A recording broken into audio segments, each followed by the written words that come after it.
បាទសួស្តីបងប្អូនអរគ្នាចឹងថ្ងៃនេះគឺខ្ញុំមកធ្វើរូបមន្តមួយតាក់ទងនឹងការ combine sheet យើង combine sheet data មួយហើយនិង data ពីរនេះមក sheet តែមួយចឹងកុំឲ្យខាតពេលដែលយើងប្រើរូបមន្ត filter យើងប្រើបានច្រើនលក្ខខណ្ឌយើងនិយាយស្មើ filter ស្មើ filter យើងទាញយកទិន្នន័យពី data មួយសិន A3 មកដល់ G10 ហើយយើងយក A3 មកដល់ A10 ធំជាងឬស្មើនឹងកលំផ្សេងដូចជាស្មើយើងដាក់ថ្មិញកដោ2ដង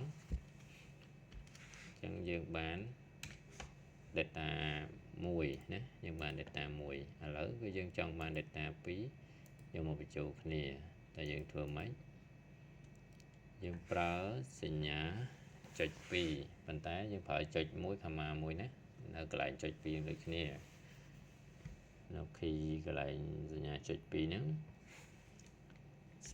filter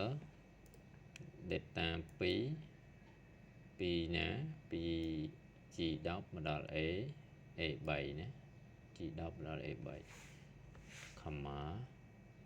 ពី A10 មកដល់ A3 ទូជាងឬស្មើនឹងកលំផ្សេងហើយកលំផ្សេងនេះមានន័យថាយើងប្រើថ្មិញកដោ2ដងមកណាហើយយើងរបៀបចាក់សោគឺយើង select ទៅលើ data ហ្នឹងហើយយើងចុច F4 មានយើងចាក់សោកុំឲ្យវាកិលណាយើងចាក់សោកុំឲ្យវាកិលអូខេ enter មូលហេតុអីតែវា error កន្លែងនេះដោយសារយើងត្រូវប្រើសញ្ញាមួយទៀតគឺសញ្ញាផ្គូបវាដូចវងកញ្ចក់អញ្ចឹងណាវានៅកន្លែងវងកញ្ចក់ហ្នឹងអញ្ចឹងយើងសញ្ញាផ្គូបវាមកបាទ enter